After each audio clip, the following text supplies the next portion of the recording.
Sing telu.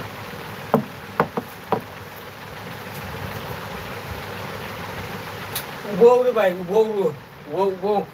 Am gide sih, pucau. Yes mana ni, bu. Olporo, pucau baik.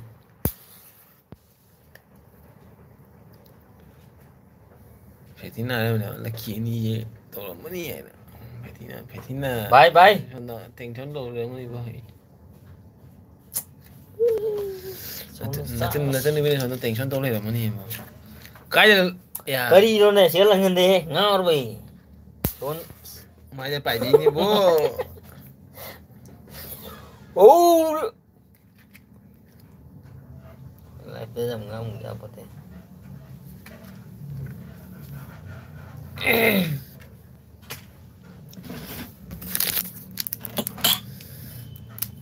Sini tu kan Mimi ham tu lagi bay.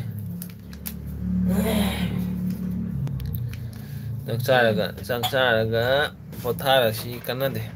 Ada nasi polai, kor Pakistan.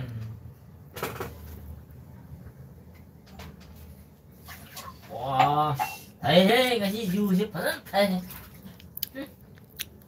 Alah, itu dah sudah tahu sekali bayi, tak tahu sekali bayi, Nore,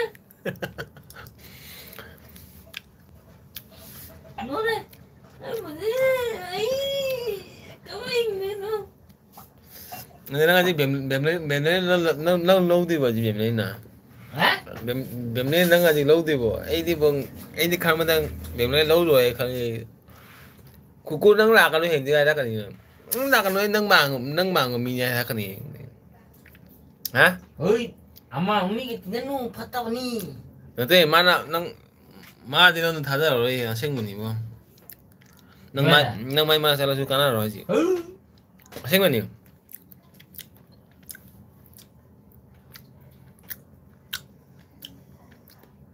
Nupi ni. Iya, uji karena mau lo deh. Aduh nang aja mai mana siapa nggak mau ya bang? Kesah, mau aku nang lagi. Malam dia kena. Nah, wali mi, wali tarik kan, wali tarik.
Prince, oh, common edit creator, bah.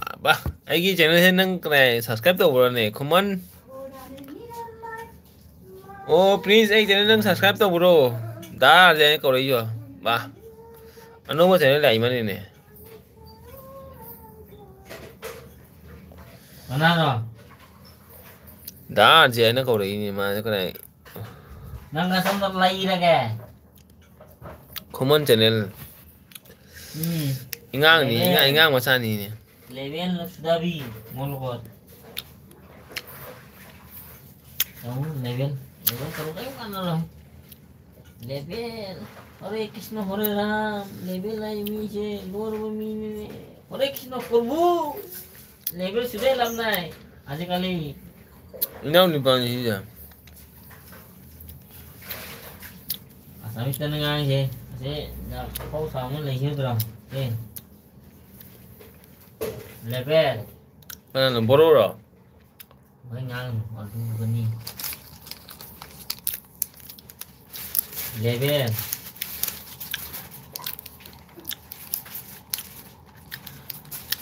कितना नहीं level सुधार करना हमारे हाथ में मोरे का लिया चलो स्टोर दुकान में पनार चलो Rozi, ikan ni bila Rozi kau ayah nasi. nanti ले लिया ने चलो Rozi kau ayah nasi. Ikan kaya yang jaga like tahu ni saya ikan. दुकान में ले अतली ले Nak kau ni, kau ayah nasi ni. Ikan kau ayah like dan ikan lah.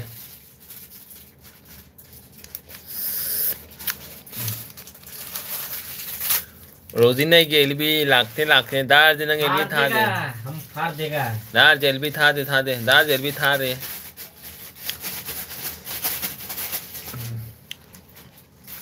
मैंने करे बा चक चार वो दार जे एदी पान इलो मत नंगा ना हाइरा बा गुड तुम्हारा ज्ञान ताकत नहीं चंजे ऐने चक हंगदी माना चक चार है का माँ का yang saya हाइरी ने गुड तुम्हारा है क्या जानी रोजी इबुंग चक चादरी इबुंग करे चक थोंगदरी इचे इन्हें मसले इते का नाम नहीं इते ऐगा इबाई ना थोंगी नुका इबाई का ले इबाई ना चक थोंगी इबाई की चक थोंगी चादू इन इबाई ना चक थोंगी इबाई अखोई की इबाई दो माना चक थोंगी इ चादू इन इबाई चक थोंगा सान ना खुद का खुदो बियो लोई बार तक तो दिमी रोजी इबाई चक थोंगी ने इबाई ना काय bro hasma loy ra bo lo kare hasma roji kare ibai na chak thongi hoi ibai na chak thongi cha thoro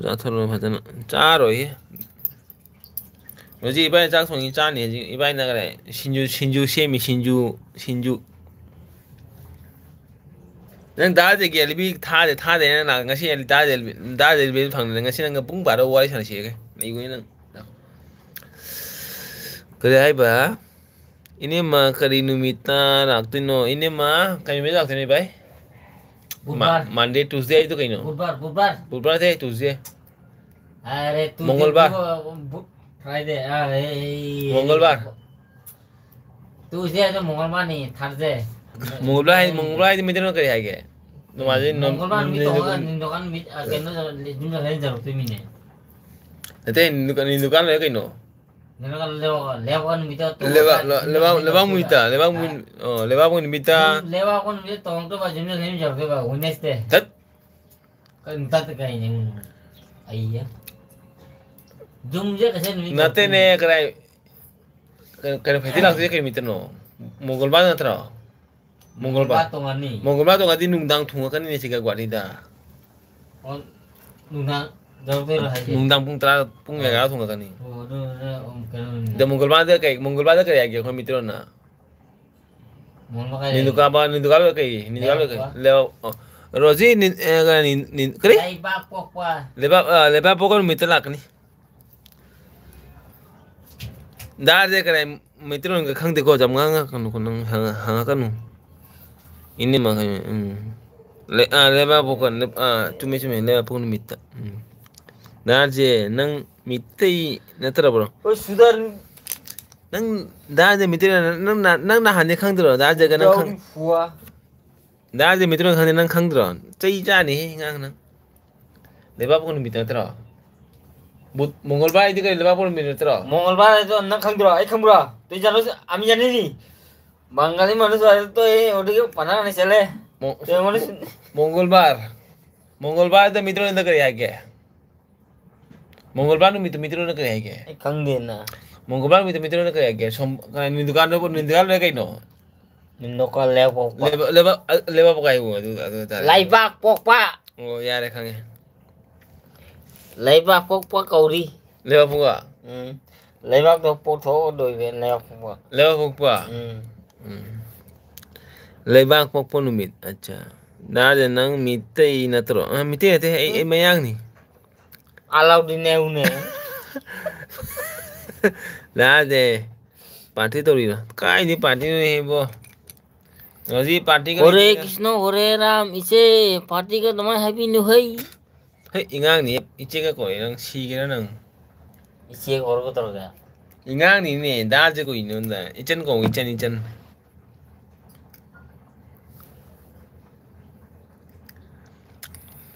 Ini malay tabani na matanda lay de kay to dori ge. Kana ko sau re na ko kana no kare. Comment cái sau đó comment thay đi cái nào nó gì thế nào Mana no kaken. cái nào nó Kun sudah ribu hari. hey đã chơi bạn đi rồi cái nào iche thế thôi cái bạn đang ấy gian men ta rồi bây chơi cầu tôi cái cầu tôi năng cho năng cái mimi đó cái xin chú xem vào mimi apa vào cho Kanano Rosan na kanano ka pisa khang di mo gyan menta de mo kapu Lôi hạp nó cái đau lửa này. Sao? Lôi hạp lửa. ya nei chunu la ka dor ke ne Ini lôi. chak tu ka thiro se Tiro. mukbang to dro bo da je to de ro di na je matam pang de kanano game over ta tu je Rosan ai se kanano khang di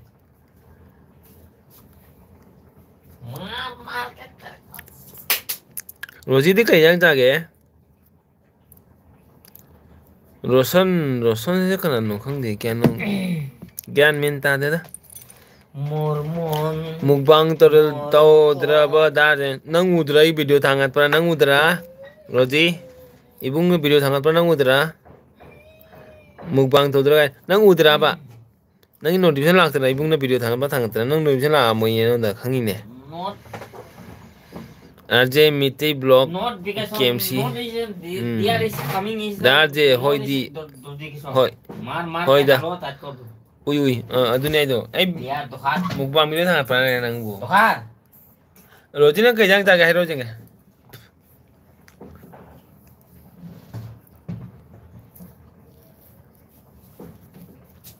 Roji wari mai ko kana LB dra kana lai no khang de bo wari mai ke to ni bo Nè. Ừ. pan chai ba tali he pan dei cha de mun da je di hai ro LB da hai ba ja ro he kana lai no khang de bo LB da ko hai du ke non do phone do bo sai ki ya ma nang hero lai ba ni na ki je bo phone do ning the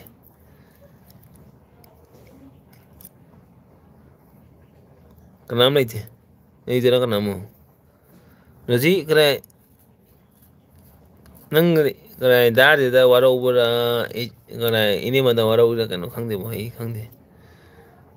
ei lai the sat kare kari ei hero lai the jat kare thabak ta kare kana Roji kare nang ki kare nahan ki bag pek pa to nan bag pek pa to pisa to kya no hai ro jenge kare da de thara ke Kanam ta dara kanam lai nang ta lai mane da nang ki kane to hai ro jenge kare ki waro tu ba ta ina hai ba to ta bra tu hai ro jenge da ja ji thara ke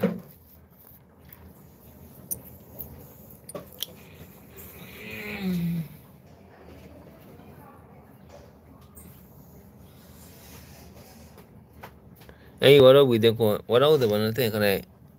da jana hai ba se nang ta bra ina kai hai to thara kanu ko kari thara kanu kari gi thara thate Roji ina hai se nang gi ina hai nang gyan ta ro mo nang ina hai nang gyan ta ra ma kana lai no khang de kana nungsi panthong ba nung si ban thong la ga Rosia na ko ine kana RJ na ko RJ na ko de nung si ban thong na Rosia na ko ine hey nung si ban thong nang kumai do re ge nang bu Rosia na ko do ka ri gi no ne nang ja khoi khang de ba ne Rosie ka ko ri nya na thara ka no ge na em ras kumal kam ta pe na te nung si bang thong do ka re ka ma le kai da le i no hung ne na ka ma le kai da hing no hung na na mana ka re Rosia na ko ine akhoi je ka re mi ne tara bro Rosia na ko ine ba ai ge le bi da ga Rosia na ko ine ba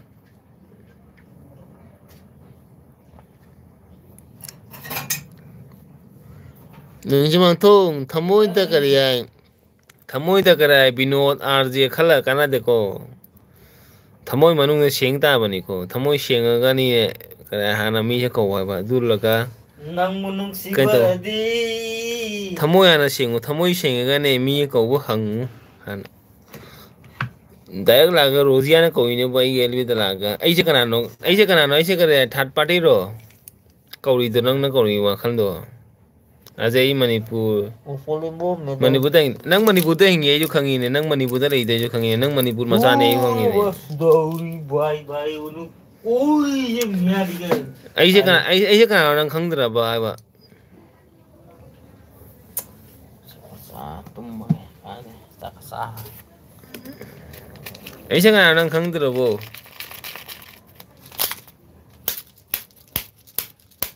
Ajay Manipur da hingi ai ju Assam da hingi nungsi pantong ai ju Assam da hingi nang se Manipur da hingi ai ju Assam da hingi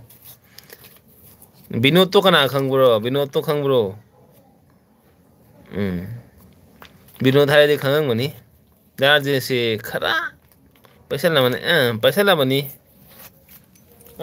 da je khara paisa le ne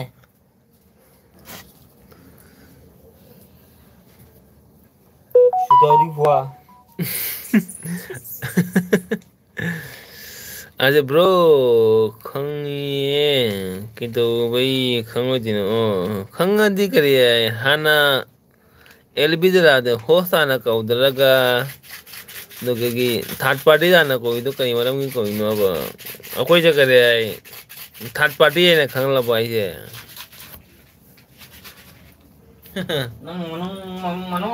nang Cuma tong aina Manipur la ma tam nang kai le gi ne Binod kai ge na ma tam nang kai le ru ge ma tam ta nang dik rai phone so to rokte Binod to phone to rokta mane ne nang kai le ge ma tam do ai Manipur da sapta ani le ma do nang kai le ge ma tam do ga nang de phone so to rokte ne Manipur da la ga nang kara ma le kai le no khangu khang de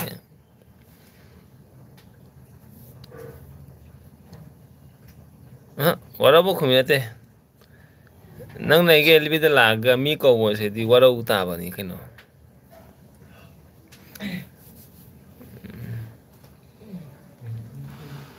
nang na Manipur da la Binod ki jum da la wo nang ai Binod ki jum da la ko nang khang dra ba Binod ki la kai da Imphal la kai da la pa nang khang dra noi gi ka dai nang la kai le do kama la kai da no Thobal ro na ka dai Singjam man da le ri ra na Andro da le ro Andro di loi koi la ba ne hoi de da je Pemras da je ngasi mong amon Pemras se ka dai khoi lenga ora ngoni da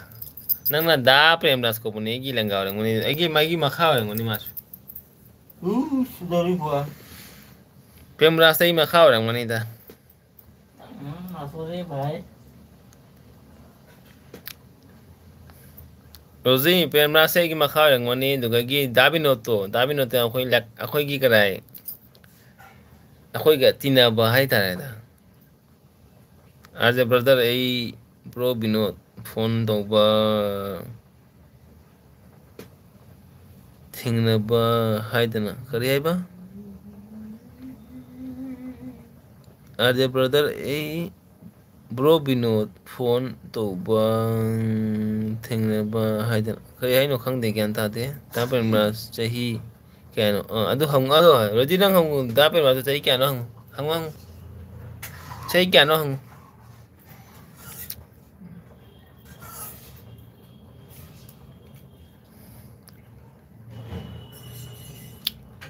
Hango chai kya no hango.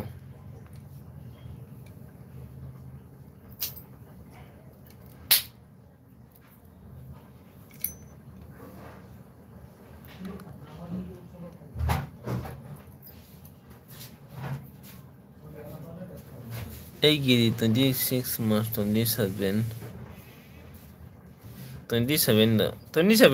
Rosegi nang degi chahi manga taruk makhani kino kada meningi do kadai ba salah football kawira football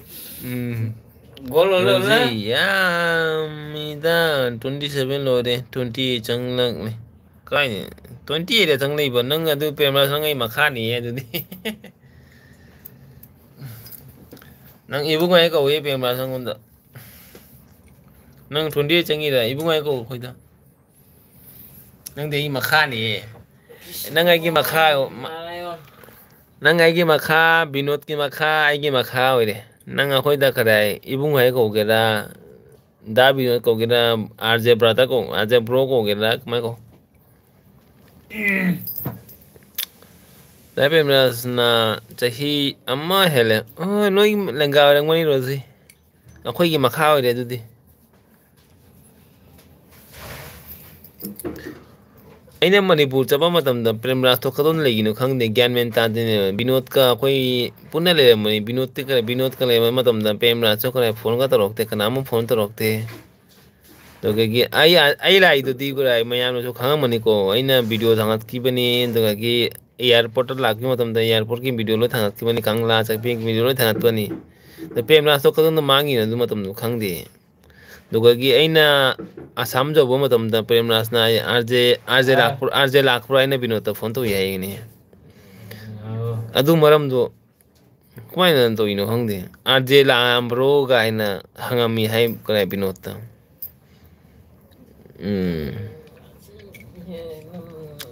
adu wakal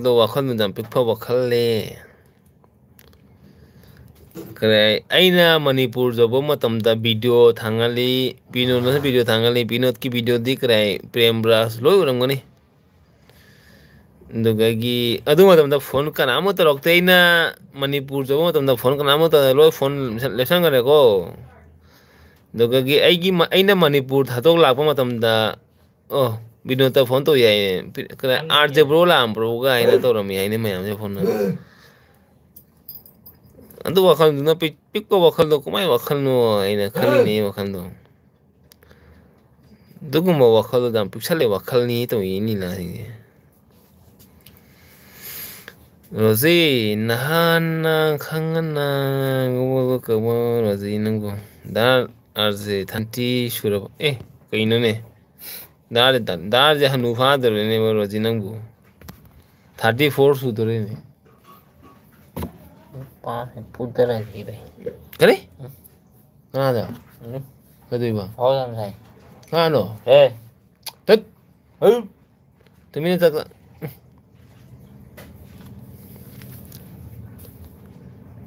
Aja bro the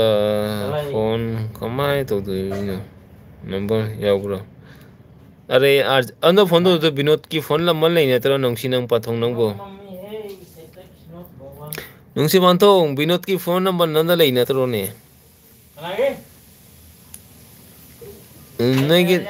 da binod ki number nanda lai na tro ne da binod jumda nei ne thongi do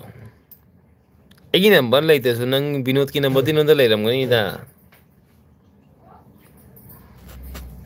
binod ki number nanda lai gani Darje sawadaba oram gani da pemras to saun kare darje sangdaba hoi rozi sangdaba do khangya ba aisu kraim kai warau de rozi ina kraim manipur jari che kanam do warau de manipur da lai ri che naw miyam ne kanam warau de wari gi wari nei na ai che kanam do sau de rozi kanam da Saudi kenapa dah kau marah bos suliti? Saudi. Kenapa Saudi meruji? Kenapa Saudi kau marah tahu tak Saudi? Miki wari Miki kare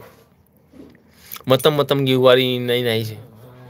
sauba kana da saudu gine ina kare Manipur chala kana da saudu gine onda kare Manipur chala ga onda chak pijo ge adu to wai nai kana haidu gine ai ma pande la ga ina kare Manipur la ga gi ya ai gi kare mana mai jum la ga kana da saudu gine ai saubai ki manam nai dia ba adu chala ga kare Manipur digi yoraga thunga adungumba topic toroga kana deba adu punto kana deba adu topic toroga adu lambro adu torambro adu topic to kana de adu topic to pam deba isu punya da ne 11 ta dore sindiram da jung na pung do khang de pung tara ma kai tare ngali he ngali tara ma kai ho adu tara ma kai tare ya khang ye ure isu nang su ra mana tara pung tara ma kai ta dore ados ha ada puda wa loi da de sao gon da ba oram gani da pemras to sao kri bro binod ta phone to bani arje bro Manipur da leiri ngai da matam do bro binod phone to bosu phajana response phangde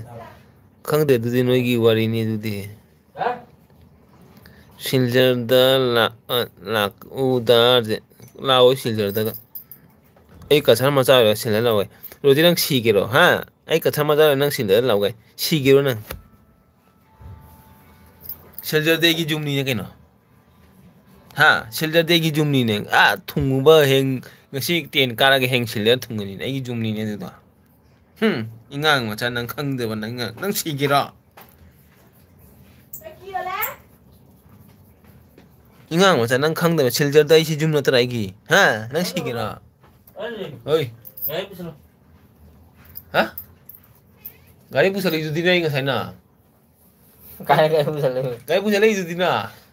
naga puslo bere chaso dine ngau ro chalo roji nang sini ei siljar ma ja ra nang na siljar la wai na nang halu ro nang je na gari pusali ju dinai na na chol noi lila ma to re to bise la kai se lila ma to re to bise no yum pathakan dida oi siljar pathakan dije ei gi yumni roji siljar pathakan di gaira kan ko pathakan di tongan manate siljar tongan kasara ini kasara yu tongan mate siljar aega dugai pathakan disine ro bai muri lai jera mi no ya koi mite masan na ne tongan makhan ngen ko tongan ma tongan nu do adu kasar masa yu siljar pathakan tongan chol pore iyo kor be kor mo chase laga ja sas na bedi khodom hobo siljar masa dugai pathakan masa to tongan brai se mite ibu siljar ne kana kasar ne se jai ring long ne itai no yum pathakan dida puchalo muse ai la ke so ai gai tham mu so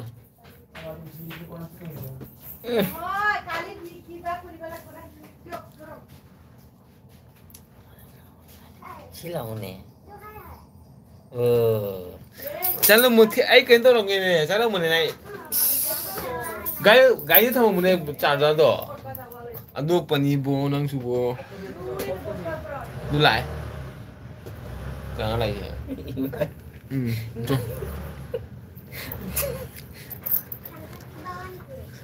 nó là thứ bãi này chú kinh rồi nè aje mi shot tau de cái xong rồi beta ki ko re shot marmu ami pele bo lila ma ya pele ei marai mu ami ei yu do ban khang ro yu do mang sam ne nu ना जे खाना बा theory में खाना बा theory heart के खाना बा theory गए खाना बा थीरी गए दाल जे ना खाना का जो के नंग करे लुपा में फंग तेरा दाल जे खाना का दाल जे साबु यो मिनट सुनते नंग ओंदो खाना थीरी का जो के चला मोहन तो गाइड था मोहन चाचा तो comment do karai lep kara bonna comment do chap kara bo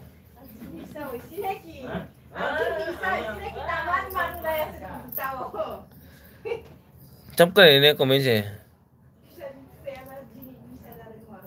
hoi ne dubu di chumi ne kai chumi ba chumi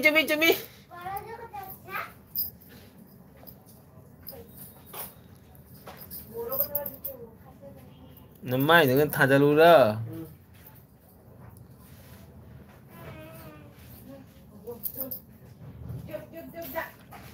tôi tamam mat mat dia soy anan chapte aje bro live na mari ro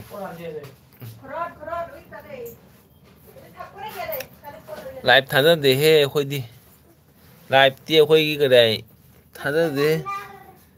nungsi panthong bro live thada de he di live ka loi kai ka re khoi di ka dai matam gi ka dai matam na to bo thamak to tawri ji gi di ai live ka du kai video ga thada dare ji ti nung phadok ta matam phang mo du ka live ki matam moina thada lai nungsi panthong bro ai su thabak ta jam video ri ne ji ti video ka thangati ni yam video ri ai di ji yam video ai ba di ka dai khong ama matam su phang de ji du mai na video ri ai ji live नहीं की punchi nate LB नहीं punchi nate YouTube नहीं की punchi nate ai की punchi de gi tu ja thak pa du gai pisa kamai tan ba du punchi je thi lei de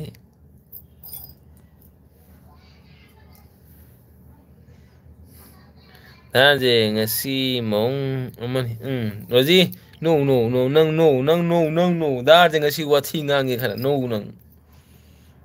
du gai kare ai ba hoi ni aishu ni YouTube ngasi khatan aishu du mai ni ngasi khatan nei je karai LB thai nang na hande LB tha ba ubro nungsi banthong bro aishu ngasi tan LB tha ri se na hande LB tha de video thangate mi gi LB du chang de kana mong ge karai video chang de ngasi de ai di kana matam phang bu du ge LB tha jal le bani YT ai se ngatang potha si ai na tha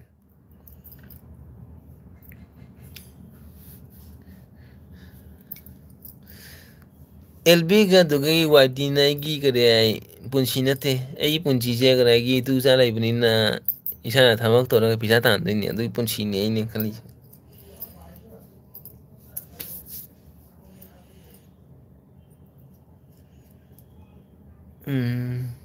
dugai di ai di YouTube film yang bagi tangai roji kare nang krai net hali do 349 249 hali do aduna video mayam gi jengu adu laga mayam gi video jang ngatang patha ba du ta oita mani kinu kari du gi du ti adu ta uga ba ina nasa gi krai YouTube thada kwa do sigai na kwa cha sin kinu nang kwa cha to kara ba ai cha e ba ka nang cha kai cha ri ba ai di kai cha de ba ai di kai cha de no ji mana kuasa kare ini kare kuasa na liwai ro itu kuasa sina kai to ino kai chi ba ko degi khang ni mai le de cha khang ni do khang cha này với le de ma ko na ai ma na phagi ang dan khang ni do le te ba phagi ai to thak pa dala mani na khang mo do ina adu din kai la ga da gai no kai ino khana ro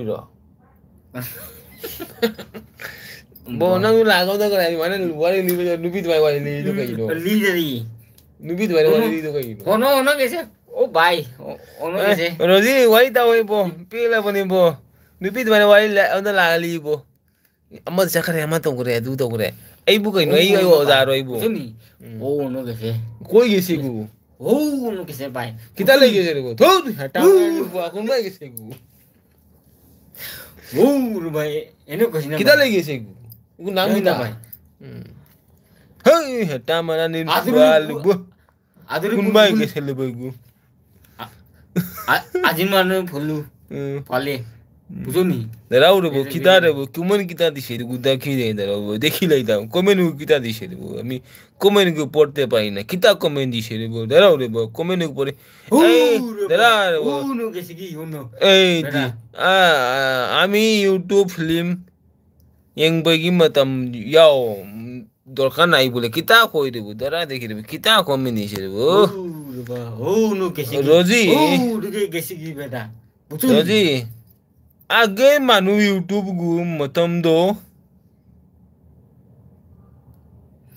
হাসার মন করে কিতা কইরে হাসার মন করে কিতা হাসার মন করে রোজি আমার কিতা কথা কই হাসার মন নেট তো আনলিমিটেড নি হ্যাঁ পয়সা ইউটিউব তো দিছলো কিতা দিছলো নি নেট গু তো আনলিমিটেড নেট দিব কিতা কইব আমার বইনু কিতা খিতি কই দিব বুঝি না কিতা কই দেই কিতা নে দিগুয়ার পুরো ভাই ওনো গেছি কি দারাস না বে কি আমি কমেন্ট কি পড়ি না দাদা বে হাসার মন করে প্রেমরাস ও হাসার মন করে হাসো ওগুলে কিতা প্রেমরাসে কিতা কইছে আর যে ব্রো রোজি आजकल के तो था आगे प्रेमरास तो কিতাব আগে প্রেমাস তো মরি গেছে কই দিদা আগে প্রেমাস মরি গেছে হেটা মারানির ফুয়ার বউ আগে প্রেমাস মরি গেছে ওই কি করে প্রেমাস কি কু মরছে রে ওই আগে প্রেমাস মরি গেছে নি রে ওই রোজি আগে প্রেমাস মরি আল্লাহ আর হাল্লা কোন ভাই মরছে রে গুরি রে বউ ওই আগে প্রেমাস কোন ভাই মরছে রে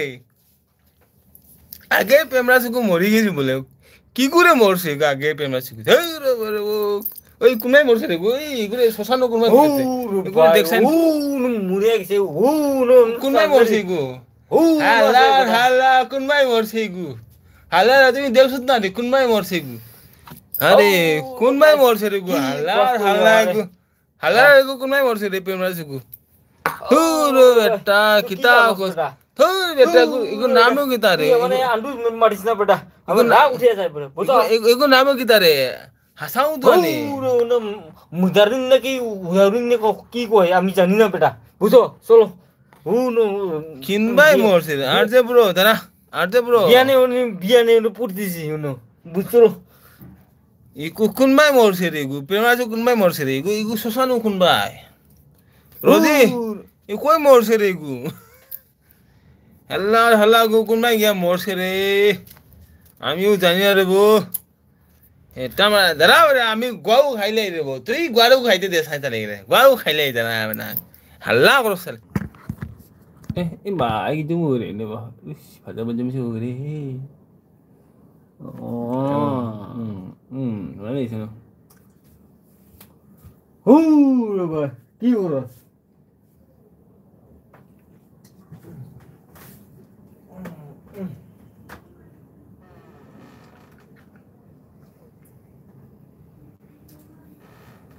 ये चिल्ली बजे मुने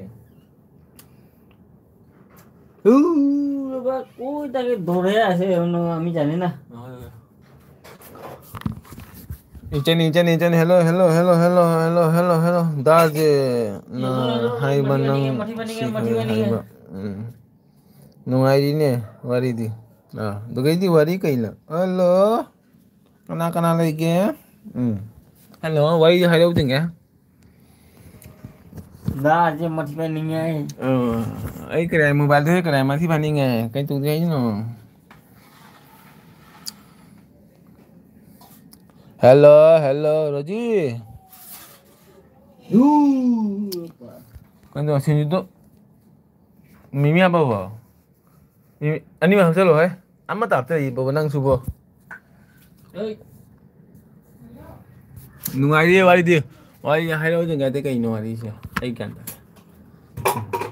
Anggi wakal-kali